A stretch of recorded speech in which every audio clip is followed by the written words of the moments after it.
बोले बाल कन्हैया लाल की। और ऐसे में अपनी ईमान शक्ति को लेकर के नींव के रूप में हमारे आशीष जी लगे रहे। आशीष जी के लिए एक बार जोर जोरदार ताली बजाइए। राम आधार के 1100 रुपए भगवान के इस जन्मोत्सव में बधाई के रूप में लेकर के आए हैं। अपनी खुशी से अपनी प्रसन्नता से दे रहे हैं। राम आधार की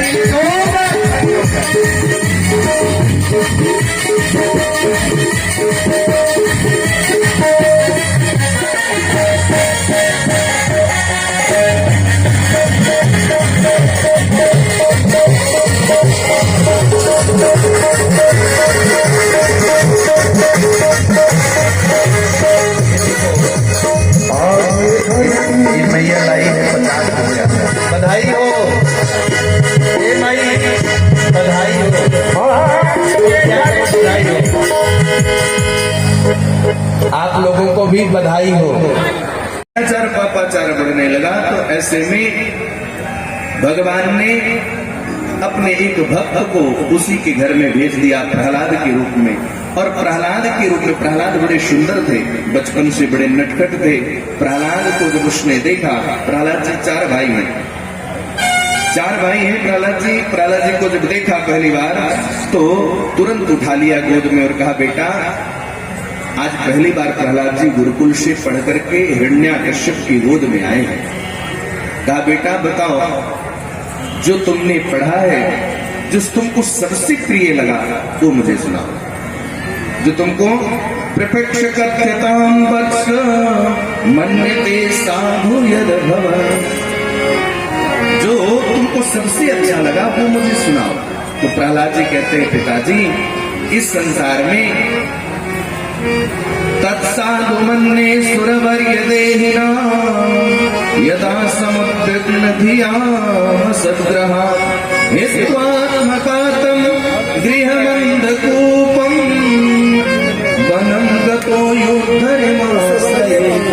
पिताजी संसार में हम आ गए, इस भवकूप में यदि हम आ गए तो हमें अपना कर्तव्य पूर्ण करने के बाद जीवन के उत्तरार्ध में जंगल में जाकर के भगवान का भजन करना चाहिए।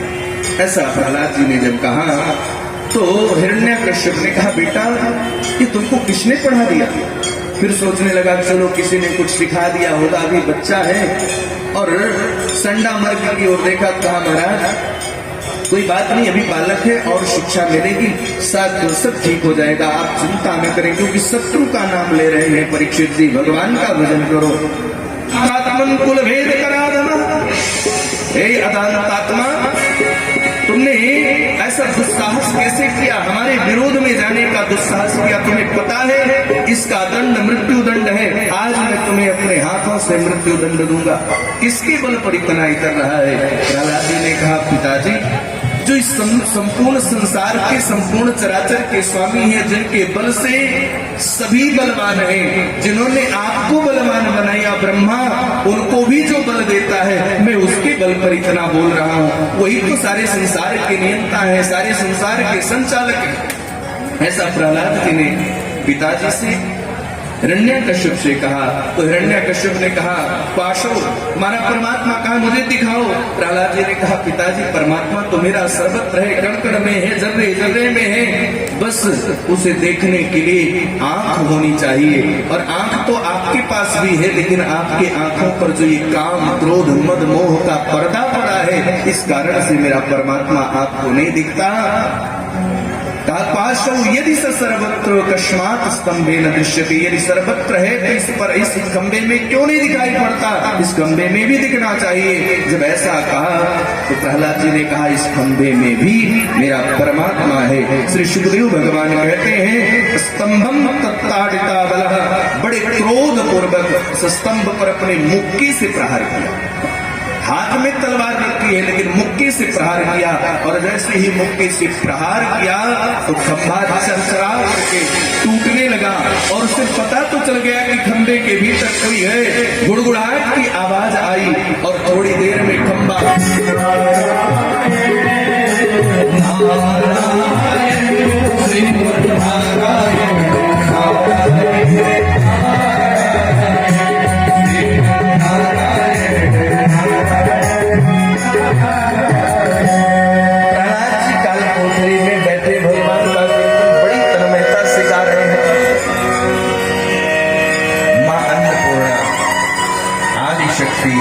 लक्ष्मी जी से मिल रहा है।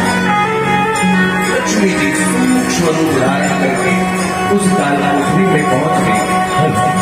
और जहां लक्ष्मी मां आई, वहां तो अष्ट सिद्धियां, 9 निधियां सब सेवा में उपस्थित रहे। सबको कहा कि खूब सुंदर से इस कक्ष को एकदम तैयार कर दो। अब तो जिस कक्ष से दुर्गंध आ रही थी, वहां से तो सुगंध की बयान है। प्रहलाद जी के लिए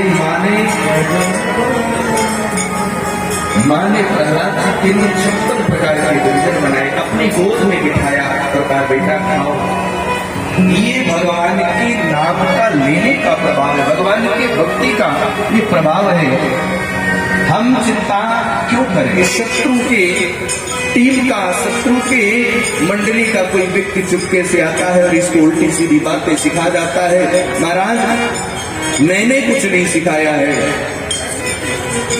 ऐसे में हिरण्यकश्यप ने निश्चय किया कि ये तो मेरा शत्रु ही पैदा हो गया, तो इसको मार देना चाहिए। और निश्चय किया, फिर क्या किया, कहा कि भैया ले जाओ इसको, पहाड़ से नीचे फेंक दो, ऊंचे शिखर से नीचे गिरा दो। ऊंचे शिखर से नीचे गिराया गया। प्रहलाद जी को बैठा करके छाती पर त्रिशूल चलाया गया, लेकिन प्रहलाद जी तो बस भगवान के मंगलमय नाम का संकीर्तन करते रहते और त्रिशूल छाती के इस पार से उस पार नहीं होता। ऐसा प्रहलाद जी का भाव, प्रहलाद जी की भक्ति, ये अद्भुत है। कीर्तन करते रहते, यहाँ तक कि एक दिन माँ के द्वारा ही गर्दानैर भोजन, माँ कयादू के द्वारा, भला उस माँ के हृदय पर क्या बीती होगी। माँ कयादू को कहा गया कि तुम इस समय जाकर के अपने पुत्र के भोजन में जहर मिला दो। और जहर मिला करके कयादू ने दूध में जहर मिला करके भगवान के समक्ष रख दिया। प्रहलाद जी जब दूध लेने के लिए गए तो माँ कयादू से